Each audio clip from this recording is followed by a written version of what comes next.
Assalamualaikum warahmatullahi wabarakatuh. Perkenalkan, nama saya Inang Sipala. Saya dari kelas akuntansi B. Di sini saya akan menjelaskan materi mengenai laporan keuangan, yaitu mata kuliah dari akuntansi keuangan menengah. Kita harus mengetahui dulu apa itu laporan keuangan. Nah, laporan keuangan merupakan ringkasan dari suatu proses pencatatan yang bersumber dari transaksi-transaksi keuangan yang terjadi selama setahun atau tahun berjalan. Laporan keuangan ini disajikan oleh manajer yang akan digunakan sebagai dasar penilai atas kinerja perusahaan tersebut dan dapat juga digunakan untuk pihak eksternal. Pentingnya informasi akuntansi dalam sebuah perusahaan untuk digunakan sejumlah pihak. Para pemakai informasi akuntansi ini memiliki tujuan yang berbeda tergantung pada kebutuhan mereka. Oleh karena itu, sistem informasi akuntansi dari perusahaan harus dirancang dengan cara yang sesuai standar akuntansi dan menghasilkan laporan untuk memenuhi kepentingan semua pihak pemakai informasi akuntansi. Pihak-pihak yang membutuhkan laporan keuangan ini ada investor dan calon investor, menilai entitas dan kemampuan membayar dividen di masa mendatang. Investor dapat memutuskan untuk membeli atau menjual saham entitas. Ada kreditor, menilai kemampuan bank dalam membayar utang dan bunga. Ada karyawan, menilai kemampuan membayar balas jasa, manfaat pensiun, dan kesempatan kerja. Ada pemasok, kemampuan entitas membayar liabilitasnya yang akan jatuh tempo. Ada pemerintah, menilai bagaimana alokasi sumber daya. Dan yang terakhir ada masyarakat, untuk menilai tren dan perkembangan kemakmuran entitas. Selanjutnya, tujuan dari laporan keuangan. Secara umum, tujuan laporan keuangan adalah untuk mengetahui bagaimana proses keuangan dari perusahaan secara menyeluruh dalam periode tertentu. Nantinya dengan hasil laporan keuangan ini digunakan oleh orang perusahaan yang berkepentingan termasuk para pimpinan perusahaan. Hasilnya bisa untuk evaluasi maupun hal pencegahan. Berikut beberapa tujuan laporan keuangan. Yang pertama, memberikan informasi tentang jenis dan jumlah aktiva atau harta yang dimiliki perusahaan pada saat ini. Yang kedua, memberikan informasi tentang jenis dan jumlah kewajiban dan modal yang dimiliki perusahaan pada saat ini. Yang ketiga, memberikan informasi tentang jenis dan jumlah kewajiban dan jumlah pendapatan yang diperoleh pada suatu periode tertentu. Yang keempat, memberikan informasi tentang jumlah biaya dan jenis biaya yang dikeluarkan perusahaan dalam suatu periode tertentu. Yang kelima, memberikan informasi tentang perubahan-perubahan yang terjadi terhadap aktiva, pasiva, dan modal perusahaan. Yang keenam, memberikan informasi tentang kinerja manajemen perusahaan dalam suatu periode. Selanjutnya, asumsi dasar laporan keuangan. Laporan keuangan disusun dan disajikan sekurang-kurangnya setahun sekali untuk memenuhi kebutuhan sebagian besar pemakai informasi keuangan. Dalam penyusunan laporan keuangan di akhir periode akuntansi digunakan anggapan dasar atau asumsi dasar agar laporan keuangan yang dibuat sesuai dengan keadaan yang sebenarnya. Asumsi dasar yang digunakan dalam penyusunan laporan keuangan diantaranya ada basic akuntansi berdasarkan SAK. Nah, basic akuntansi berdasarkan SAK ini atau standar akuntansi ini, yang pertama ada basic cash atau cash basic. Pendapatan, laba, beban diakui jika sudah dilakukan pembayaran atau penerimaan. Yang kedua, ada basis accrual atau accrual basic. Pada saat terjadinya transaksi sudah langsung diakui sebagai pendapatan atau beban. Namun ada juga asumsi yang umumnya digunakan adalah yang pertama economic entity atau kesatuan usaha khusus, di mana dalam konsepnya perusahaan dipandang sebagai suatu unit usaha yang berdiri sendiri dan terpisah dari pemiliknya. Yang kedua, going concern atau continuity, yaitu keberlangsungan usaha. Dalam konsep ini dinyatakan bahwa suatu perusahaan harus hidup terus-menerus. Dengan kata lain, tidak diharapkan setelah 1 tahun ditutup perusahaan terus, melainkan harus berkesinambungan seterusnya. Kalau direncanakan setelah dibuka dan kemudian direncanakan setelah 1 tahun beroperasi, perusahaan ditutup, maka hal ini tidak bisa karena hal ini bukan perusahaan itu. Dengan catatan, kalau perusahaan tersebut didirikan dan kemudian mengganggu kehidupan atau habitat di sekitar pabrik, maka hal ini bisa saja ditutup.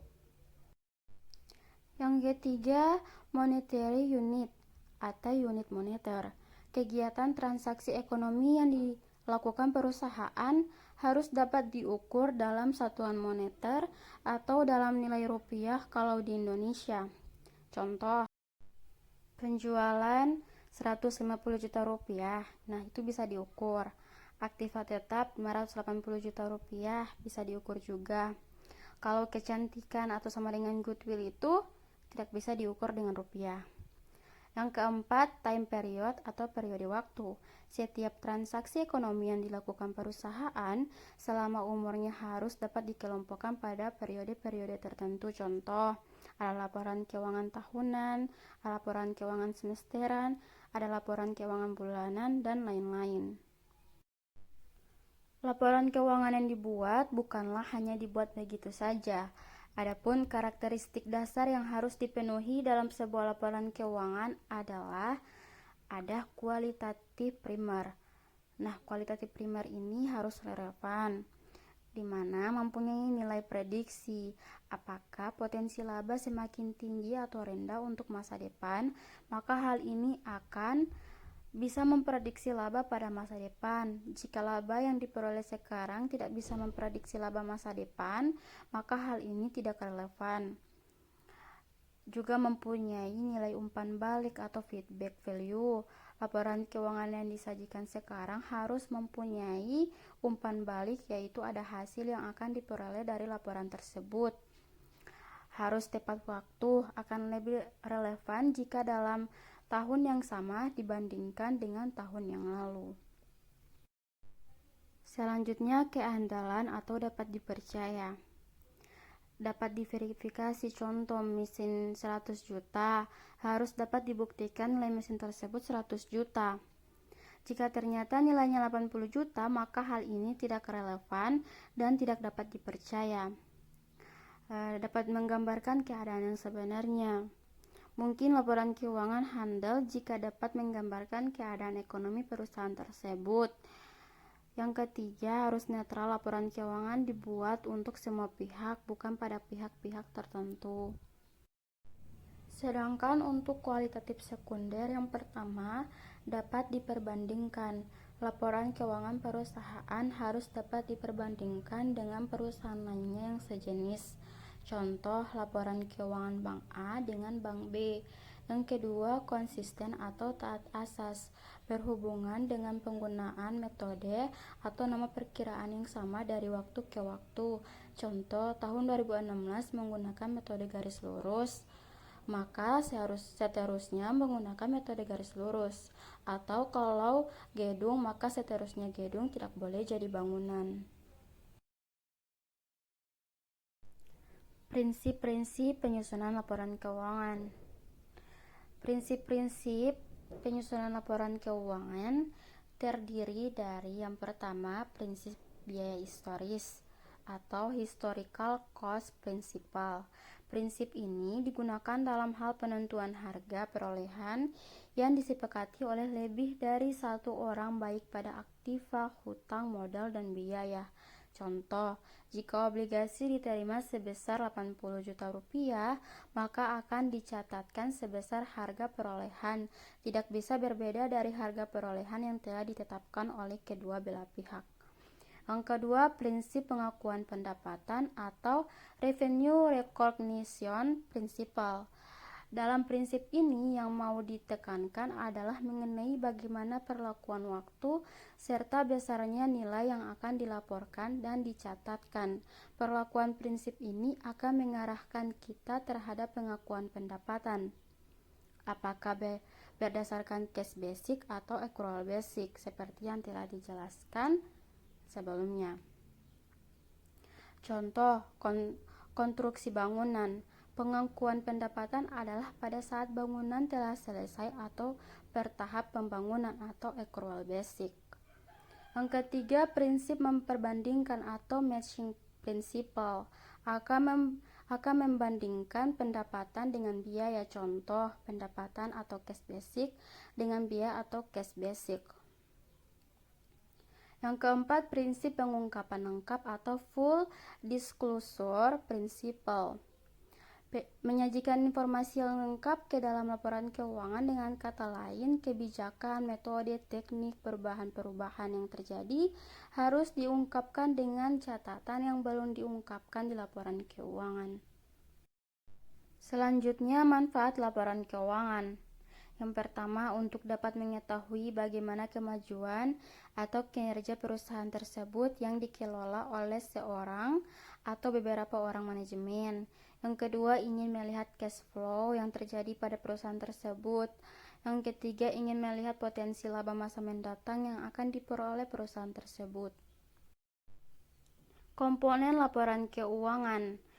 Komponen laporan keuangan ini terdiri atas 5 jenis, yaitu yang pertama, laporan laba rugi atau income statement. Yang kedua, perubahan modal atau retained earning statement. Yang ketiga, neraca atau balance sheet statement. Yang keempat, laporan arus kas atau cash flow of statement. Yang kelima, catatan atas laporan keuangan atau financial of notes. Yang pertama, laporan laba rugi atau income statement merupakan laporan yang menunjukkan posisi pendapatan dan beban yang mana selisih yang terjadi akan diakui sebagai laba atau rugi. Komponen laba rugi ini ada pendapatan atau revenue, ada biaya atau expense, ada laba atau gain, ada rugi atau loss. Bentuk-bentuk penyajian laporan laba rugi. Ada bentuk single step atau satu tahap. Dalam bentuk ini, penyusunan atau pengelompokan laporan laba rugi tidak mengelompokkan penyajian komponen pendapatan atau biaya baik kegiatan operasi atau ordinary maupun di luar operasi atau subordinary. Ada bentuk multi-step atau banyak tahap. Dalam bentuk ini, penyajian laporan dilakukan berdasarkan pengelompokan terhadap pendapatan dan beban yang disusun secara berurut sehingga dapat dihitung mana laba rugi kotor dan laba rugi bersih, sebelum pajak dan sesudah pajak, dan komponen elemen luar biasa. Langsung saja kita bahas contoh soalnya. Di sini disajikan persamaan dasar akuntansi dari Salon Cantika. Keseimbangan antara aktiva dan pasiva dari persamaan dasar akuntansi ini seimbang, di mana aktiva totalnya 176.200.000, begitu juga di sisi pasiva totalnya 176.200.000. Nah, berdasarkan persamaan dasar akuntansi tadi, maka kita diminta untuk membuat laporan laba rugi, membuat laporan perubahan ekuitas, membuat neraca, membuat laporan arus kas. Laporan laba rugi Salon Cantika periode Januari 2021. Pendapatan jasa yang diterima Salon Cantika berdasarkan persamaan dasar akuntansi adalah 18 juta rupiah. Nah, biaya-biaya operasi yang ada yaitu ada beban sewa senilai 4 juta rupiah, beban gaji senilai 3 juta rupiah, beban perlengkapan senilai 7 juta rupiah, beban penyusutan peralatan senilai 1.900.000 rupiah, beban listrik dan telepon senilai 900.000 rupiah. Jadi, jika biaya operasi ditotalkan menjadi 16.800.000 rupiah. Nah, total biaya operasi ini dikurangkan dengan pendapatan jasa yang telah diperoleh Salon Cantika yaitu senilai 18 juta rupiah. Jadi, selisih hasilnya adalah 1.200.000 rupiah. Itulah laba usaha yang diterima dari Salon Cantika untuk periode Januari 2021. Nah, bentuk dari laporan ini yaitu bentuk single step atau satu tahap. Sebelum kita melanjutkan contoh soal dari hasil dari laporan perubahan modal Salon Cantika tadi, kita bahas dulu apa itu laporan perubahan modal. Laporan perubahan modal adalah laporan yang menyajikan perubahan ekuitas selama satu periode akuntansi. Laporan ini terdiri atas beberapa elemen, diantaranya modal awal periode, penambahan dan pengurangan selama satu periode, dan modal akhir periode. Tujuan dari dibentuknya laporan perubahan modal yakni untuk memberi laporan mengenai perubahan modal kerja, juga membuat ikhtisar dari investasi dan dana yang dihasilkan di dalam suatu periode, serta aktiva pembayaran. Unsur-unsur ini adalah bagian penting dalam laporan yang akan disusun berdasarkan pada data yang telah didapatkan, meliputi 1. Laba yang tidak dibagi per akhir periode akuntansi. Yang kedua, dividen yang diumumkan. Yang ketiga, laba neto di periode tertentu. Yang keempat, laba yang tidak dibagi pada awal periode atau per awal tahun. Nah, dari pembahasan ini kita sudah dapat membuat laporan perubahan modal sesuai dengan sistematikanya. Masih berhubungan dengan contoh soal tadi, laporan perubahan ekuitas penyelesaiannya seperti ini. Modal awalnya 170 juta rupiah ditambah dengan laba bersih yang telah didapat pada laporan laba rugi tadi seharga 1.200.000 rupiah, itu dijumlahkan hasilnya 171.200.000 rupiah, dikurangi dengan price Nona Cantika yaitu 3 juta rupiah, maka hasil dari selisih tersebut 168.200.000 rupiah. Itulah modal akhir dari Salon Cantika. Sebelum kita lanjut ke penyelesaian laporan neraca, kita bahas dulu apa itu neraca agar lebih memudahkan kita dalam menyusun neraca. Neraca atau balance sheet of statement adalah laporan yang menunjukkan keadaan keuangan suatu perusahaan pada periode tertentu. Keadaan keuangan tersebut akan ditunjukkan dengan membandingkan aktiva dengan pasiva atau kewajiban dan modal. Dengan kata lain, seberapa besar kemampuan pasiva dalam memenuhi kebutuhan aktiva. Elemen atau komponen laporan neraca pada umumnya dikelompokkan berdasarkan tingkat kelancaran dan ketidaklancaran. Elemen laporan neraca yang pertama ada aktiva. Aktiva ini terdiri dari aktiva lancar, ada kas, surat berharga, piutang, persediaan, biaya-biaya, perlengkapan. Yang selanjutnya ada investasi jangka panjang, aktiva tetap berwujud, ada peralatan bangunan dan tanah. Ada aktiva tak berwujud atau ada hak paten, goodwill, franchise, hak cipta dan lain-lain. Nah, selanjutnya ada kewajiban. Ada kewajiban lancar yang terdiri atas utang dagang, utang wesel, utang gaji, utang pajak, utang beban, utang dividen. Ada juga kewajiban jangka panjang. Ada utang obligasi, utang hipotek, utang wesel jangka panjang. Ada modal terdiri dari modal saham, agio atau disagio saham, dan laba ditahan. Ada dua bentuk penyusunan laporan neraca. Yang pertama, neraca bentuk rekening, neraca bentuk teh, yang kedua neraca bentuk laporan. Kita lanjut ke penyelesaian neraca. Di sini saya gunakan neraca bentuk teh. Aktiva dari Salon Cantika terdiri atas aktiva lancar dan aktiva tetap. Aktiva lancarnya ada kas senilai 101.100.000 rupiah, perlengkapan senilai 7 juta rupiah.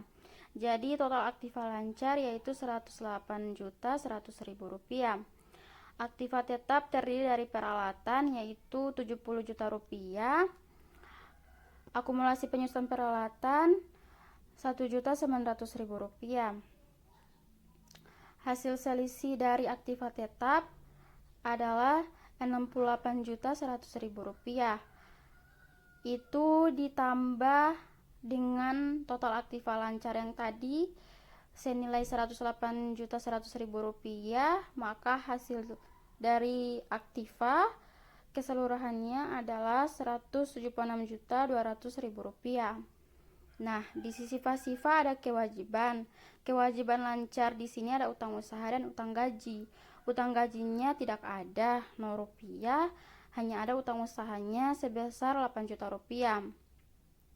Modal dari salon Cantika adalah Rp168.200.000. Jika ditotalkan maka Rp176.200.000. Jadi, aktiva dan pasifanya seimbang atau balance. Sebelum ke penyelesaian laporan arus kas, kita bahas lagi apa itu laporan arus kas. Laporan arus kas atau cash flow of statement menunjukkan bagaimana perubahan aliran kas suatu perusahaan antara aliran masuk dengan aliran keluar. Tujuan laporan arus kas adalah memberikan informasi yang relevan mengenai penerimaan dan pembayaran kas dari suatu perusahaan selama suatu periode tertentu. Elemen dalam laporan arus kas yang pertama, aktivitas operasi, mencakup pengaruh atas kas dari transaksi yang masuk ke dalam penentuan laba bersih. Aliran masuk terdiri dari biaya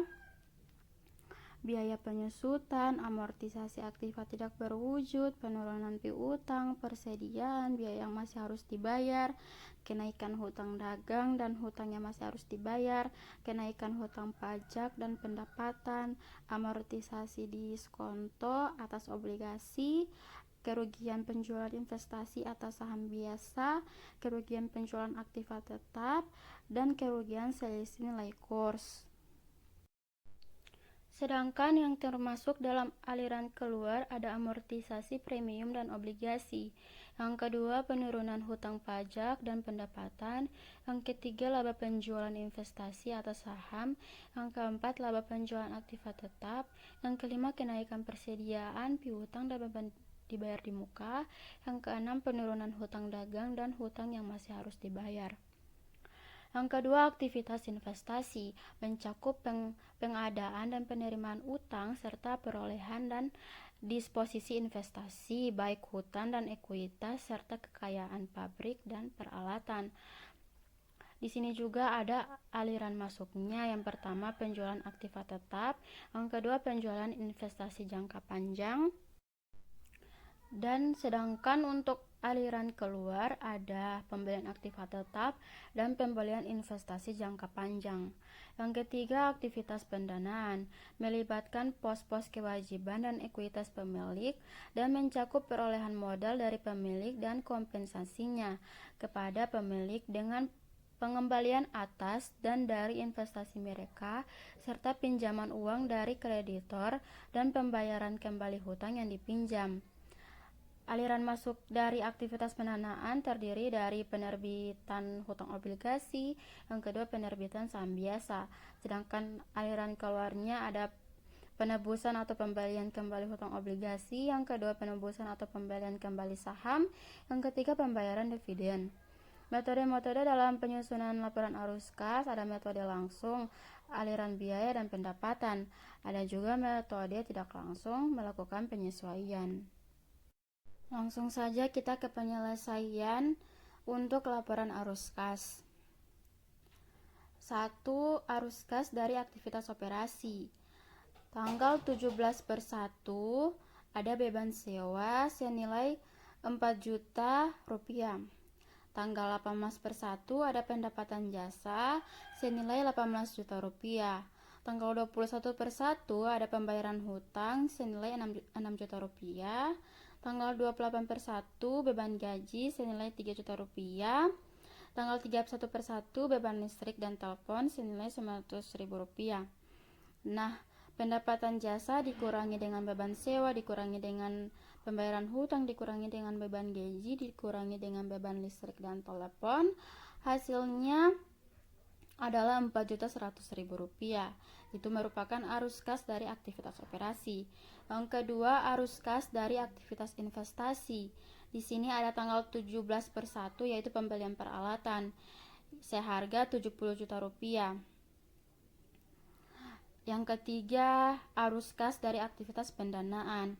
Tanggal 1/1 ada investasi modal sebesar 170 juta rupiah. Dan tanggal 31/1 ada prive dari Nona Cantika sebesar 3 juta rupiah. Nah, investasi modal dikurangi dengan prive, hasilnya 167 juta rupiah. Itu merupakan arus kas dari aktivitas pendanaan. Untuk mendapatkan kenaikan arus kas bersih, kita kurangi arus kas dari aktivitas operasi dengan arus kas dari aktivitas investasi. Nah, hasilnya kita tambah dengan arus kas dari aktivitas pendanaan. Maka hasil dari itu merupakan arus kas bersih dari laporan arus kas Salon Cantika. Selanjutnya ada catatan atas laporan keuangan. Catatan atas laporan keuangan ini akan menyajikan setiap komponen laporan yang tidak disajikan dalam laporan keuangan di atas. Dengan kata lain, setiap informasi yang dibutuhkan dalam mendukung laporan keuangan yang tidak disajikan pada laporan keuangan yang sebelumnya, maka akan dimuat dalam catatan atas laporan keuangan ini. Contoh, ada untuk jatuh tempo bunga, selanjutnya besaran bunga per tahun, untuk metode penyusutan yang digunakan, umur ekonomis, dan kebijakan akuntansi lainnya yang digunakan. Sekian, itulah penjelasan materi dari saya. Semoga dapat dipahami dengan baik. Apabila ada kesalahan kata atau kekeliruan dalam pengucapan dan juga kesalahan dalam penulisan PPT-nya, mohon dimaafkan dan terima kasih. Wassalamualaikum warahmatullahi wabarakatuh.